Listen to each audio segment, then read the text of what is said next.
Amén. Bienvenidos. Retomamos hermenéutica especial. Estuvimos viendo la semana pasada, ¿qué cosa? Alegoría. Alegoría. ¿En qué se diferencia con la parábola, alegoría? Tiene varios puntos. Dentro de una alegoría hay varios puntos que tienen una explicación propia. En cambio, la parábola, todavía no llegamos, pero tiene un punto central, una enseñanza principal, y el resto de los puntos están en función de ese tema principal. Ya vamos a llegar a parábola. Pero después de alegoría, tenemos en la hojita el punto I. El punto H era alegoría. Punto I, símbolo. Símbolo. En realidad, la Biblia está llena de símbolos por todos lados. Por eso, la importancia de distinguirlo. Y como siempre, como lo vemos en la hermenéutica general, ¿qué hay que tener en cuenta para encontrar el significado de un símbolo? El contexto. Un símbolo va a significar algo según el contexto en el que se encuentra. Vamos a leer la definición del punto I. Seba, vos que tenés voz fuerte y clara. El símbolo puede definirse como cualquier cosa visible que representa algo invisible más grande o más importante que sí mismo. La cosa invisible puede ser una idea, una cualidad o una realidad espiritual. Los símbolos pueden ser objetos, sustancias, colores, números, y su significado depende de la intención de su autor cuando lo emplea. Los símbolos no tienen un valor fijo. Su significado varía según el contexto donde es usado. El león puede simbolizar fuerza o realeza, pero también puede representar lo temible y lo malo. Por ejemplo, en Apocalipsis 5:5, Cristo es llamado el león de la tribu de Judá. Pero en 1 de Pedro 5:8, el diablo es comparado con el león, vuestro adversario el diablo como león rugiente. En ocasiones, la levadura es símbolo de maldad y corrupción, pero en Mateo 13:33, el crecimiento del reino de Dios es comparado con la actividad de la levadura. ¿Más o menos se entiende esta definición de lo que es un símbolo? Como dice ahí, los símbolos no tienen un valor fijo. Por eso, como decíamos, hay que tener en cuenta el lugar en donde donde aparece, el contexto, de qué está hablando, para entender lo que está simbolizando. Entonces, cuando leemos la Biblia y nos encontramos con alguna palabra, un número, como decía, color, no sé, hay diferentes cosas que simbolizan algo. Los cuernos, los animales, bueno, partes de animales. ¿Qué representan los cuernos? Cuidado con lo que van a decir.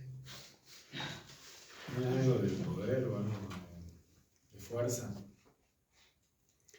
Por eso también el toro, el animal, el cuerno tiene que ver con ese vigor, con esa fuerza. Interpretación de símbolos. En primer lugar, ¿qué tenemos ahí? Buscar un solo punto de comparación. Punto A. Mario. Bueno, buscar un solo punto de comparación. El símbolo y lo que representa se asemejan en un punto principal y no en varios puntos. El contexto debe siempre determinar dicho punto de comparación. Se debe limitar su significado a lo que es más evidente. Cuando el punto de comparación no se menciona directamente, el intérprete debe entender que se está hablando sobre las cualidades más naturales del símbolo. Por ejemplo, el judío asociaba de manera natural el cerdo con la inmundicia. Bien. El contexto debe siempre determinar dicho punto de comparación. Y tiene que ser algo evidente en ese contexto. Bueno, recién mencionábamos el tema del cuerno. En la cultura popular y vulgar, tiene una representación casi fija en nuestro tiempo. ¿Cuál es esa representación? La infidelidad. ¿En la Biblia el cuerno representa la infidelidad? Bueno, porque estamos en otro contexto cultural, temporal. Por eso no lo que un símbolo significa para nosotros en este tiempo es lo que significa en la Biblia. Claro. Es interesante porque si nos quedamos con lo que significa para nuestra cultura en nuestro tiempo y se lo queremos imponer al texto, cometemos un error. Y vamos a sacar una interpretación, ¿cómo? Errónea. Por lo tanto, la aplicación o la bajada de línea va a ser errónea. Y podemos causar un daño o dar un mal consejo o una mala enseñanza. Por eso el ajustarnos al contexto, en este caso bíblico, es lo que nos va a ayudar a interpretar correctamente el símbolo. No por lo que significa hoy, es lo que significó siempre. Por ejemplo, el cerdo o el perro. En la cultura judía tenía un simbolismo y se lo relacionaba ¿con qué? Con algo sucio, inmundo. Ahora, ¿está mal tener un perro? Yo amo los perros. Bueno, pero ¿a qué se está refiriendo el símbolo del perro? A lo que comen, cómo se alimenta. La costumbre que tiene el animal, por ejemplo, hasta donde sea el perro se revuelca igual el cerdo, se revuelca en la porquería, en la suciedad. Era considerado inmundo por eso, y aparte come desecho, pero también... Y comía su propia... Claro. Bueno, las gallinas también son asquerosas. Bueno, ahora, pero ¿por qué? Porque los perros... Sacate la camiseta de Boca. Sí. Yo lo vi por eso. ¿Viste cómo te saltan los...? No, yo soy de otro lado. Era un chiste. Pero aparte porque desprecian las cosas que son valiosas, importantes. Pisotear. A veces Jesús se refería a eso, ¿no? No echéis las perlas a los cerdos. ¿Por qué? Porque las desprecian, las pisotean, no las valoran.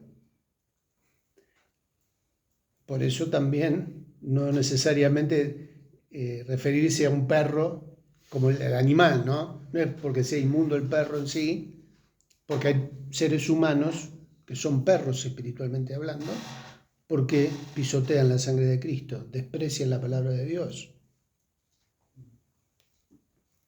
¿Se dan cuenta? O sea, ahí está el simbolismo o el significado del símbolo.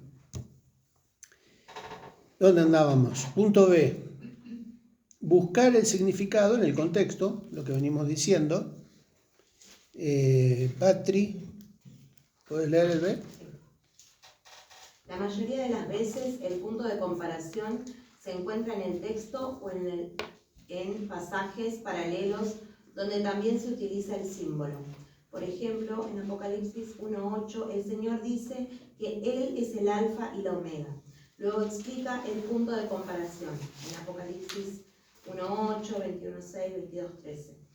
A veces es necesario consultar una concordancia y buscar las metáforas paralelas que reflejan el significado del símbolo en el Antiguo Testamento, a Apocalipsis 1:13 al 16, con Isaías 6:1, ese es el 7:9, Daniel 10:6 y Ezequiel 43:2. Apocalipsis 1:8. El Señor dice, yo soy... ¿Está la explicación del simbolismo en el texto? ¿Cuál es? Principio y fin. Bueno, es un ejemplo fácil. ¿Por qué? Porque el alfa y la omega, ¿qué son? Letras del alfabeto griego. ¿Cuál es la primera? y omega es la última. Entonces ya el simbolismo ya casi que está explícito. Sin embargo, en el mismo texto, en el mismo versículo, se aclara el significado. A veces, o sea, pasa, a veces no, pero tenemos que buscar el significado ¿dónde? En el contexto, ¿no? Estamos en ese punto. Porque a veces la explicación del símbolo está en el mismo texto, como en este caso. 21:6. Y me dijo, hecho está, yo soy el alfa y la omega, el principio y el fin. Al que tuviere sed, yo le daré gratuitamente de la fuente del agua de la vida. 22:13.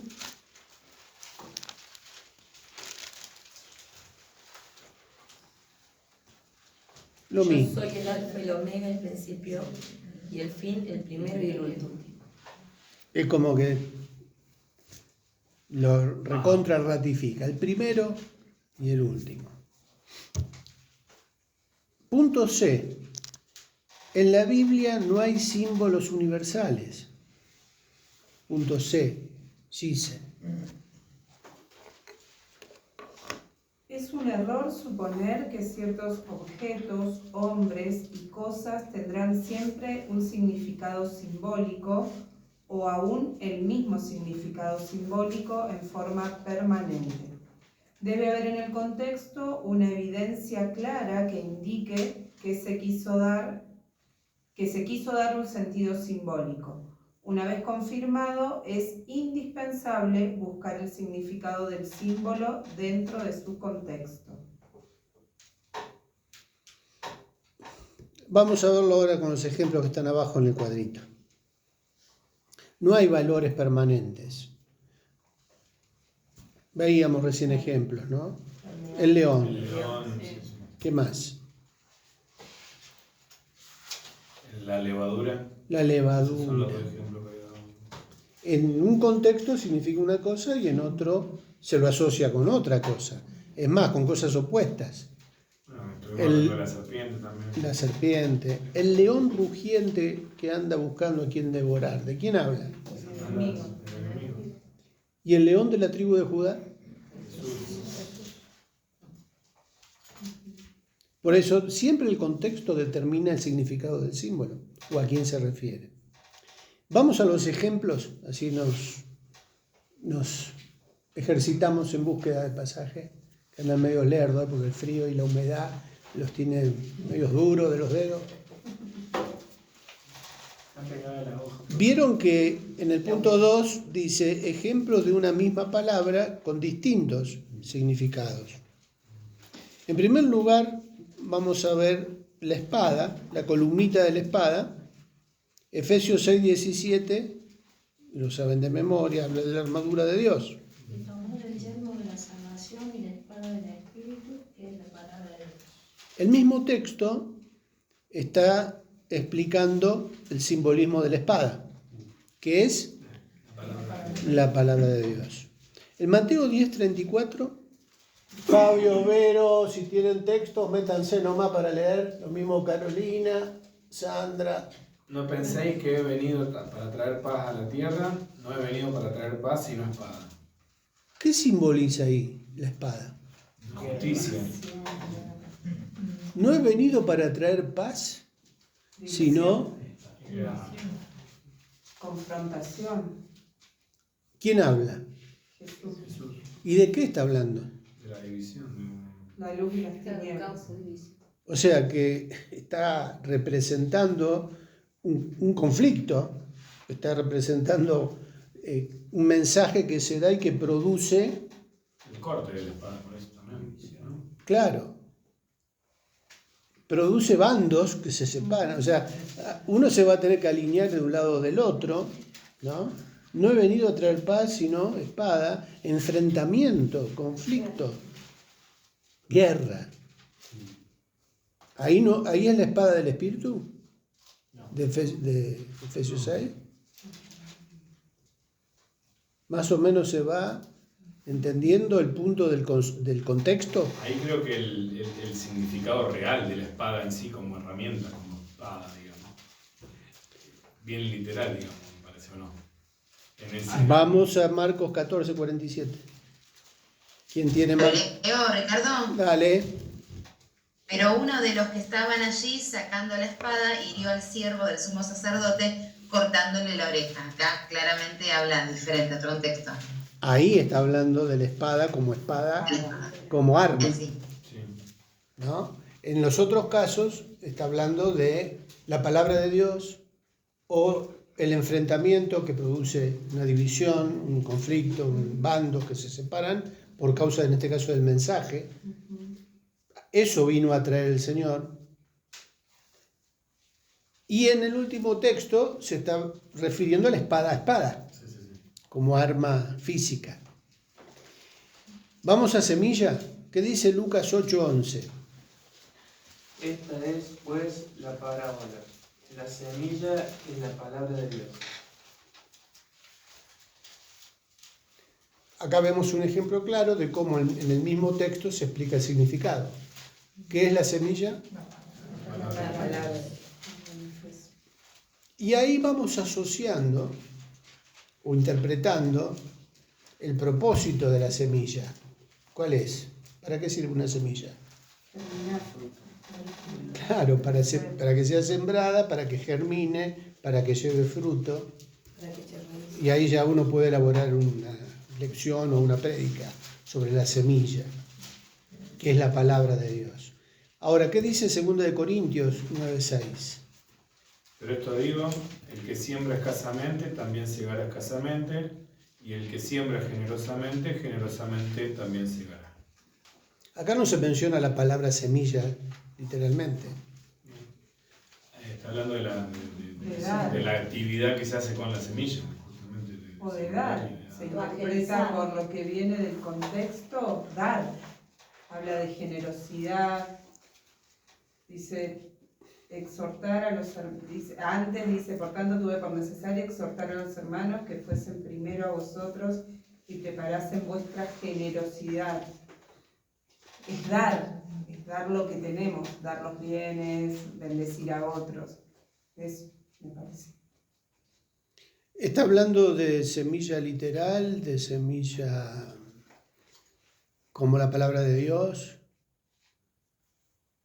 No tenemos que forzar otro significado porque ahí por el contexto está hablando de que aquel que generosamente hace algo, ¿cómo va a cosechar?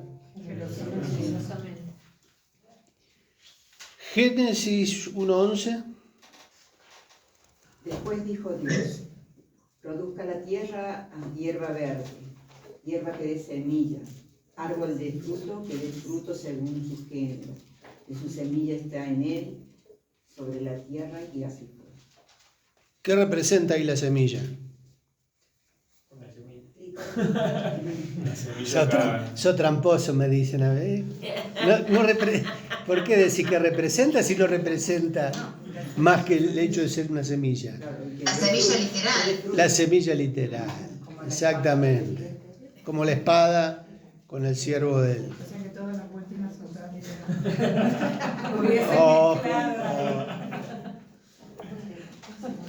Segunda de Corintios 4:4 para luz. En los cuales el Dios de este siglo cegó el entendimiento de los incrédulos para que no le resplandezca la luz del Evangelio de la gloria de Cristo, el cual es la imagen de Dios. Que no le resplandezca la luz del Evangelio, que es la gloria de Cristo. ¿Qué es la luz? Ahí. La palabra del Evangelio, el mensaje. Eso que ilumina nuestra mente, que nos saca de las tinieblas, está representando el Evangelio, la buena noticia de salvación, todo lo que representa aquello que nos trae ahora claridad. Ahora vemos las cosas de otra manera gracias a la luz de Cristo, ¿no? Antes no veíamos, no distinguíamos la gloria de Cristo, ahora la distinguimos por la obra del Evangelio de salvación en nosotros, la luz del Evangelio. Mateo 5:14. Vosotros sois la luz del mundo. Una ciudad asentada sobre un monte no se puede esconder. Acá Jesús, ¿qué dice? ¿Y a quién se lo dice? compara con luz. Ahí en el Sermón del Monte, ¿no? Ustedes son, ¿qué cosa? ¿Cuál es la función ahí? ¿Qué representa la luz? ¿Eh? Sí, la luz es para alumbrar. La luz de Cristo. Vivir como Cristo. Un testimonio, ¿no? ¿Dónde está ahora esa luz? ¿Dónde tiene que estar esa luz, manifestarse? Visible. En nosotros. Porque si ustedes son, acá representa a una persona que tiene la luz de Cristo, por lo tanto tiene que alumbrar con esa luz. ¿No? No es el Evangelio, acá la luz, sino que es la persona que tiene la luz de Cristo. ¿Cuál es el desafío? ¿Cuál es la enseñanza? Alumbrar. Alumbrar. Cumplir la función de la luz. Exacto. ¿No? Producir ese efecto sobre los que están en tinieblas. Y Génesis 1:3. Entonces dijo Dios, haya luz y hubo luz. Ahí es la real. Se respeta el orden. Se respeta el orden. A veces lo que es evidente, porque en el contexto es evidente que se refiere a la luz natural, a la luz en la creación, las lumbreras, el sol, la luna. Ahí en el contexto está hablando de que Dios creó eso con ese fin de producir. Viene hablando de que había tinieblas, de que era todo Claro. oscuro. Sin embargo, a veces se alegoriza y se le quita el valor que tiene en el contexto para darle un valor espiritual que ahí no tiene. ¿Se entiende lo que estoy diciendo? Lo que dice el punto D, la intención del escritor. Exactamente. Si el escritor original no pretendió dar un significado simbólico, no existe. No le demos en Génesis un valor simbólico que no tiene, más que el evidente. ¿Se entiende el punto? Porque a veces en la práctica uno es tentado a alegorizar y a darle símbolo a cosas que en realidad no tienen la intención de dar el símbolo que nosotros le queremos dar, o la explicación que nosotros le queremos dar. Entonces forzamos el texto a que tenga un significado o le exprimimos un símbolo ahí que no tiene, cuando en realidad la regla en la hermenéutica especial es que el símbolo va a significar lo que significa en su contexto. ¿Se entiende? No es tan complicado, ¿no? No. Lo que pasa es que, claro, como digo, a veces en la práctica uno tiende a... Y a veces uno escucha prédicas, o a veces hasta nosotros podemos predicar, y nos sentimos tentados a meter algo. Bueno, vieron así como está hablando de la roca, o del mar, o de los cimientos, y tomamos palabras y las metemos de prepo ahí en el sentido que le queremos dar nosotros. Bueno, reconozco que a veces uno se siente tentado a eso, pero háganme acordar, Triqui, acordate lo que nos enseñaste. Una vuelta hace mucho tiempo en otro lugar lejano, estábamos hablando de esto en una clase y un predicador se me enojó. Viene y me dice, estás enseñando a que me evalúen, a que me critiquen las prédicas. No, se vio perseguido. Que venía dándole un uso medio raro. Se sintió. Ciencia no pasó. Sí. No. Y encima uno de la clase tomó el trabajo de analizar una prédica y después preguntarle al que predicó qué significaba cada parte de la prédica, como un trabajo práctico. Oh, ese fue el que se me enojó. ¿Cómo estás enseñando que me critiquen y me evalúen? Bueno, así que, cuidado, no anden criticando a los predicadores de la iglesia. Después se le agarran conmigo. No hago trabajo práctico. No hagamos trabajo práctico. Digan. Mirá que vamos a analizar las prédicas. Agarrate la próxima. Sí, me van a pegar un voleo. ¿Qué predica? Bueno, ahora vamos a trabajar todos en los textos que están abajo. Vayan buscando. Agua. Segunda de Crónicas 18:26. Juan 2, Juan 7, Efesios 5. Y en la línea punteada, ¿qué tienen que poner? ¿Qué significa? El símbolo. Identificar el significado del símbolo que aparece ahí. Dice identificar el significado. Yo tengo Efesios. Ah, búscate. Porque yo Mira, Buscaste primero. Buscaste primero, entonces. me copió, está al lado mío. ¿Quién tiene segunda crónica? Nadie. Acá. yo no tengo. Karen. Aplicadita. Y decirle, el rey ha dicho así: poned a este en la cárcel y sustentadle con el pan de aflicción y agua de angustia, hasta que yo vuelva en paz. Acá te quiero ver. Complicado lo que dejaste ahí. Acá te quiero ver. Agua de angustia. Agua de angustia. Agua de angustia. ¿Qué significa? Angustia. Pero ¿cuáles son los símbolos? Para mí el agua como restricción. Lo sustenta con agua con la angustia de estar en eso. Pan y agua. Pan y agua. Y en el contexto de tortura, en esa época, estando preso. Claro, que se dé cuenta de lo que hizo, que sufre, que miedo. Viste lo que hizo. ¿Con qué se está alimentando Con entonces? la angustia y con Con el látigo y Con con Para. Encima ni agua le su doy. propia lágrima, dijo. ¿Qué decías, Vero? Decía que el agua lo interpreto como símbolo de angustia o de restricción. Bien, bien. ¿Más o menos se está captando el simbolismo? Acuérdense del contexto. El contexto va a determinar el significado. Juan 2. En realidad lo que estamos haciendo ahora es la tarea que tendrían que hacer en la semana. Juan 2.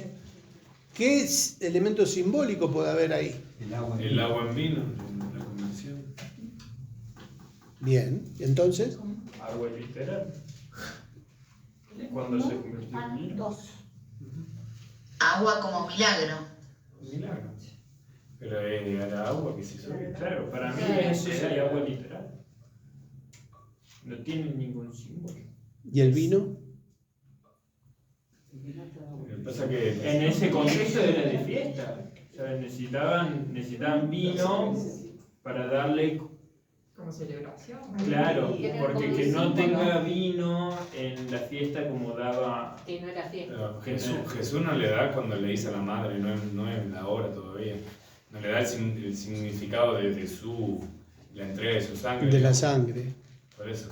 O sea, en un mismo relato tenemos varios sí. elementos que pueden tener un significado, están simbolizando algo. Pero ¿el contexto cuál es? La fiesta, la boda. Es de sacrificios, de sangre derramada, es de fiesta.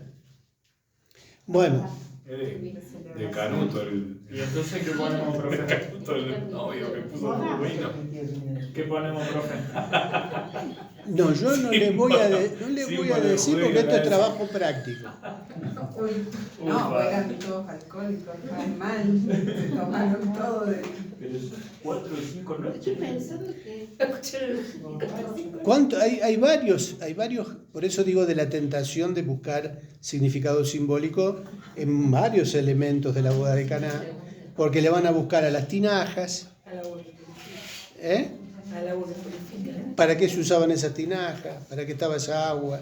Vieron que hay prédicas que se enfocan en esos detalles, ¿no? Pero acá en el contexto, el vino, principalmente, tenía un sentido de...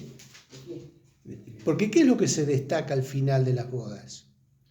Lo del Pero que había guardado el mejor vino para La el final. calidad del vino para el final. O sea, hay algo que tiene que ver con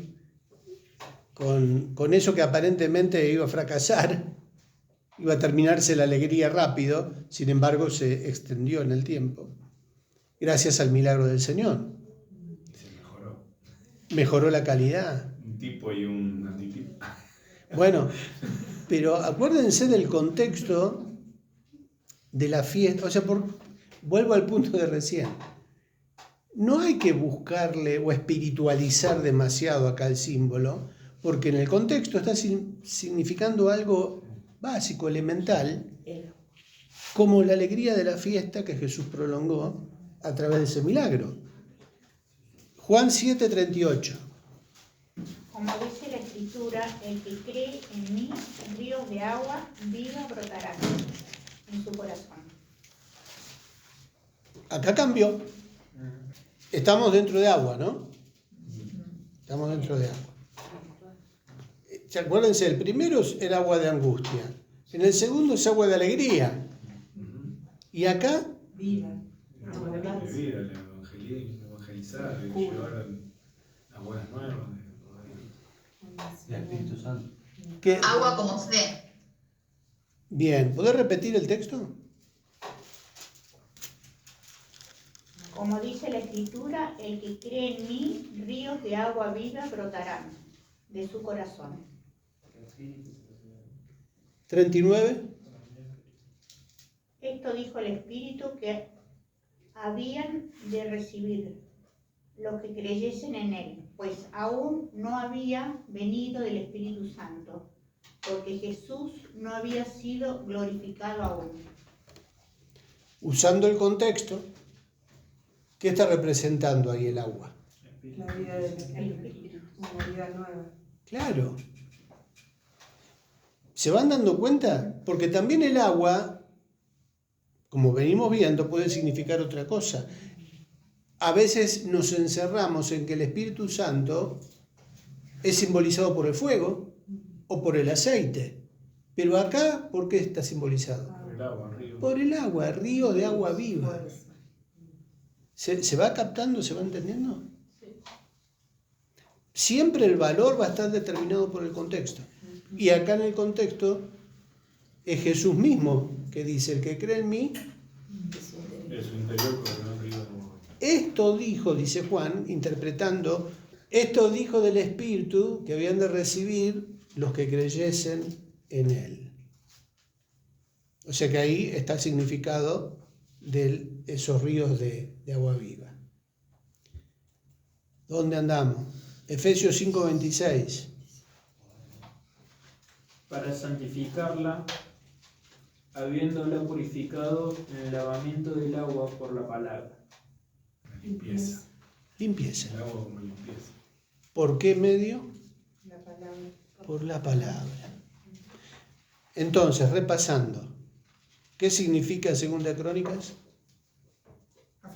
Aflicción, angustia. En Juan 2, alegría, lo contrario.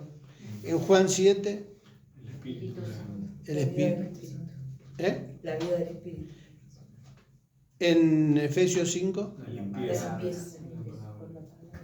vamos encontrando el rumbo del tema del simbolismo. El aceite. ¿Quién tiene Isaías 1:6? Desde la planta del pie hasta la cabeza no hay en él cosa sana, sino herida, hinchazón y podrida llaga. No están curadas, ni vendadas, ni suavizadas con aceite. Acá el aceite simboliza el Espíritu Santo. No. Ah, muy bien, está despierta. Medicina. Sanidad, alivio. O sea, Pecado.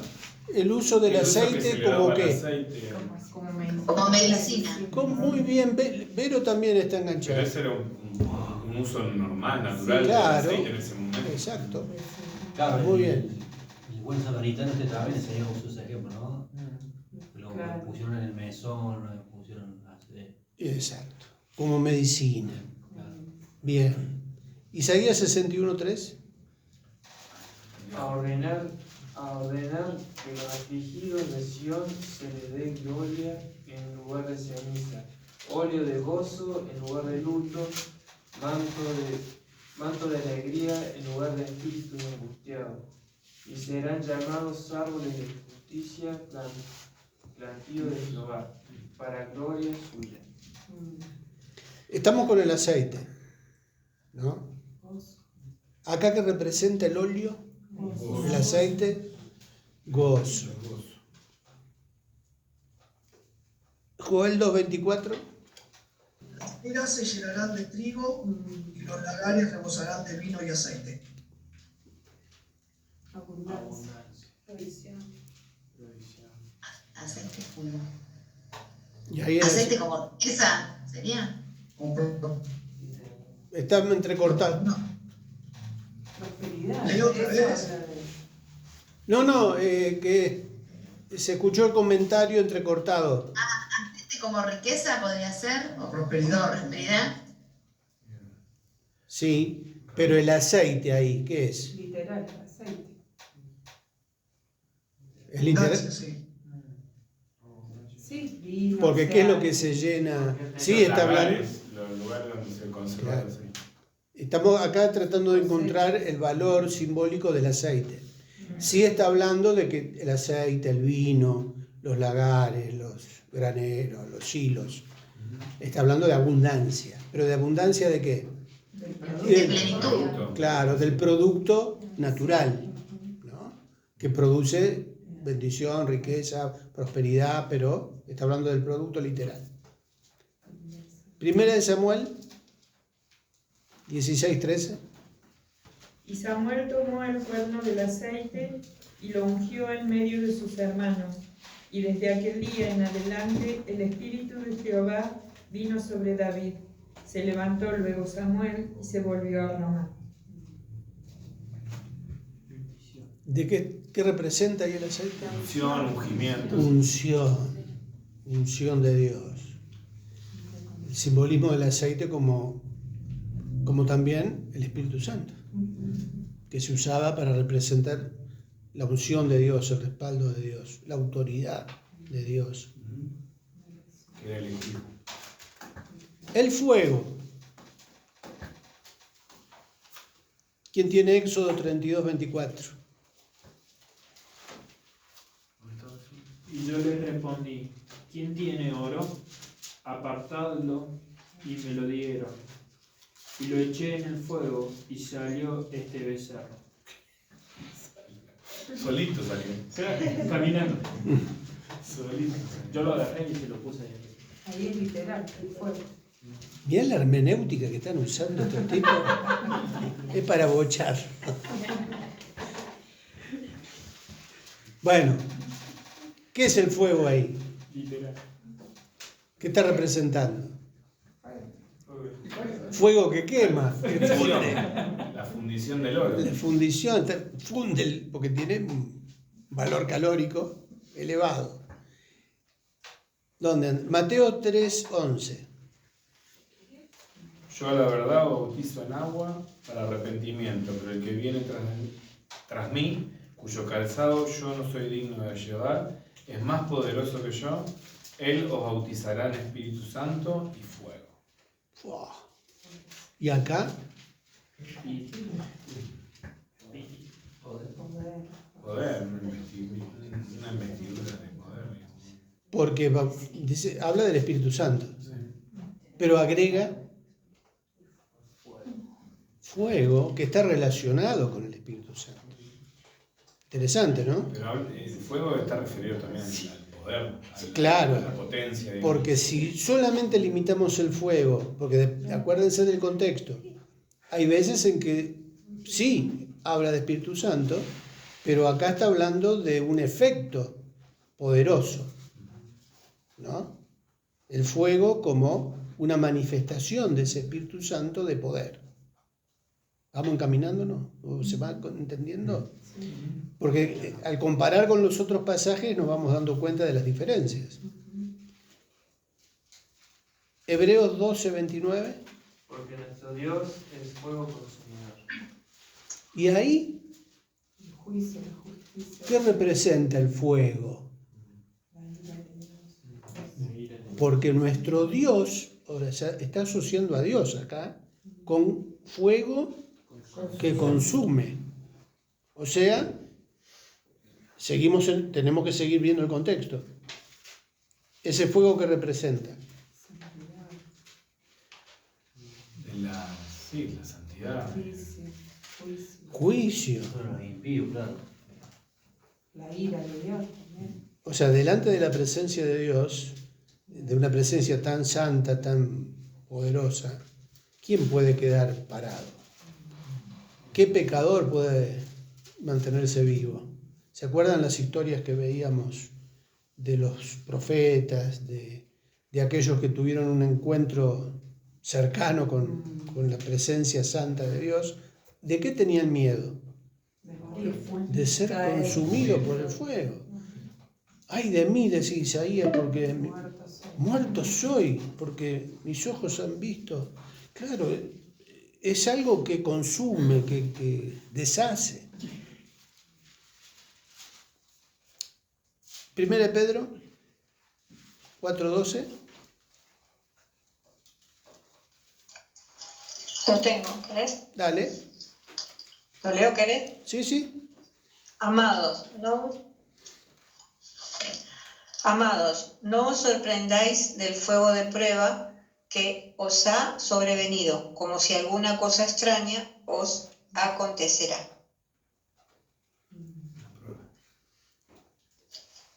Significado en el mismo texto. Prueba. El fuego de prueba. No os sorprendáis del fuego que os ha sobrevenido. ¿Por qué?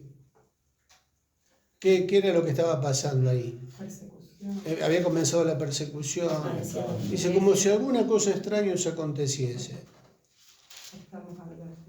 El fuego de prueba que está relacionado con la persecución por causa de la fe, por causa de Cristo, ¿no?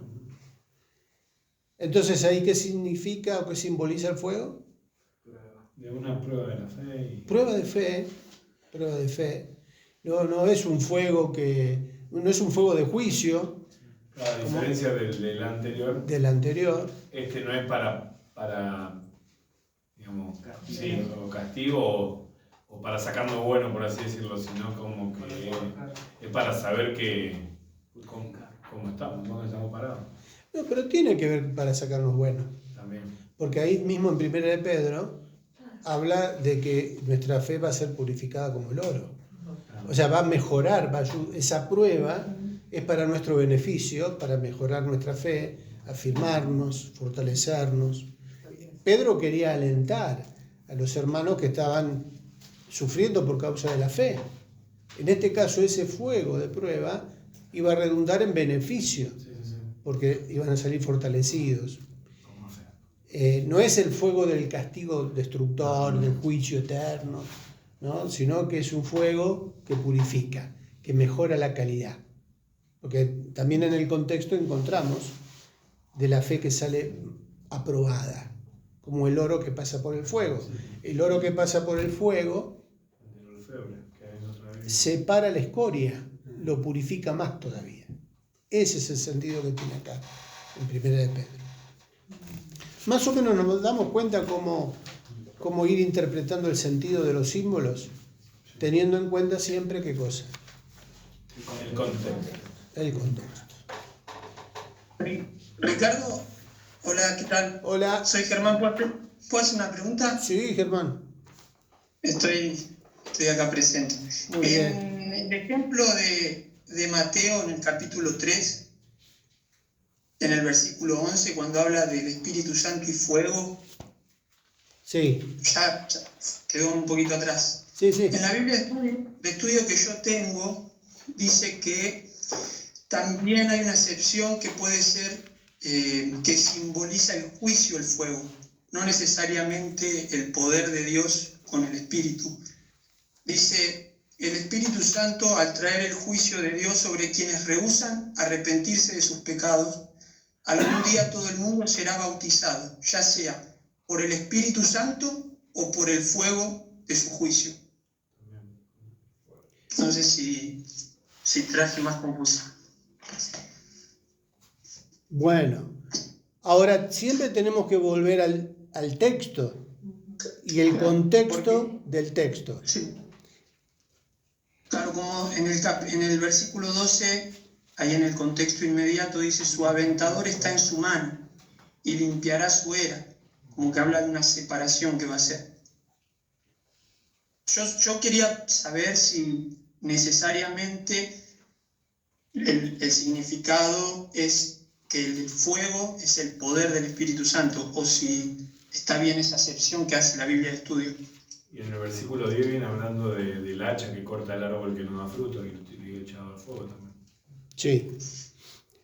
Ahora, cuando habla del bautismo, yo la verdad los bautizo en agua para arrepentimiento. Pero el que viene tras mí es Juan el Bautista el que está hablando, ¿no? Refiriéndose al Señor, cuyo calzado yo no soy digno de llevar, es más poderoso que yo. Él los bautizará en Espíritu Santo y fuego. Bautizará. O sea, acá la palabra clave en este versículo sobre el bautismo, ¿a qué se refiere eso de bautizará? Con Espíritu Santo y fuego. Tenemos que definir qué es bautizar con fuego. ¿Y será el día de Pentecostés también? Tiene que ver, para mí tiene que ver con eso, con el Espíritu Santo. Porque ahí Juan reconoce, porque dice que es más poderoso que yo, está hablando de que esa persona va a hacer algo extraordinario que Juan no lo está haciendo con el agua. O sea, él está reconociendo poder en Jesús y el fuego ahí tomaría más ese significado, una fuerza, un poder. No, que venció la muerte y resucitó y ahí... Claro, a mí me interesaría que, por eso el punto acá de la interpretación del símbolo es el contexto inmediato. Y acá podemos tener elementos para juicio de castigo. Pero acá el bautismo, ¿se está refiriendo a castigo? ¿Es un bautismo de castigo? ¿De juicio condenatorio? Un bautismo de poder. Y siempre en el contexto de Juan el Bautista, él siempre, el contexto tenemos que tener en cuenta que él preparaba el camino para el Señor y que estaba comparando que iba a venir a superior a él. Claro, eso hay que tomarlo en cuenta porque es Juan el que está hablando esas palabras, exaltando a Jesús por sobre sí mismo, hablando de qué tipo de bautismo iba a realizar el Señor, que venía detrás de él, y habla del Espíritu Santo y habla de fuego. ¿Qué es bautizar? Porque acá habla de bautizar con fuego, por Espíritu Santo y fuego. Cambio de estado, o cambio de vida. Perdón, Ricardo, igual, solo quería leer lo que decía la Biblia de Estudio, no era... No, pero está bueno, Germán, porque esto nos obliga a pensar, a evaluar, justamente para evitar los errores que comentábamos hace un rato. Purificación. Tiene que ver con purificación, porque el Espíritu Santo, ¿qué produce? Transformación, purificación. Se separa el oro de donde se saca El Espíritu Santo santifica. ¿Con qué santifica? Con fuego. Con fuego purificador. O sea, yo en base, personalmente, asocio el bautismo del Espíritu Santo y fuego con esa obra del Espíritu Santo en mi beneficio, no en mi condenación. Después en los otros versículos sí, porque también... ¿Para qué viene el Señor? Para juicio, para separar el trigo de la cizaña. Ahí sí estamos de acuerdo con el comentario. ¿Se entiende, Germán? Sí, se entiende. No es que estamos negando o contradiciendo la interpretación de juicio que puede haber ahí, pero sí es aplicable en los otros versículos. No en el bautismo de Espíritu Santo y fuego, porque el Señor nos bautiza a nosotros con Espíritu Santo y fuego. Pero también, depende del contexto, el fuego también puede significar juicio de destrucción, juicio condenatorio.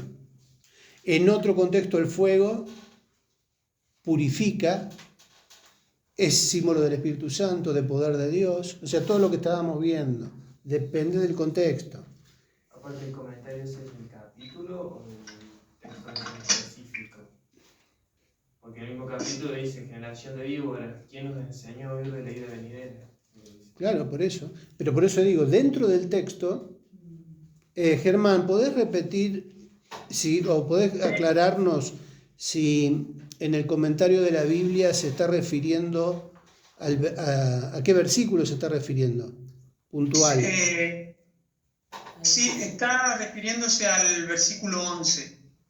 Tiene dos acepciones. Tiene el bautismo, dice que puede ser con fuego, hablando de Pentecostés, cuando reciben las lenguas de fuego, y después dice que también puede ser que el fuego tiene que ver con los que, obviamente no está hablando de los que reciben el Espíritu Santo, sino de los que rechazan. Como condenación. Como condenación. Tiene que ver con su segunda venida.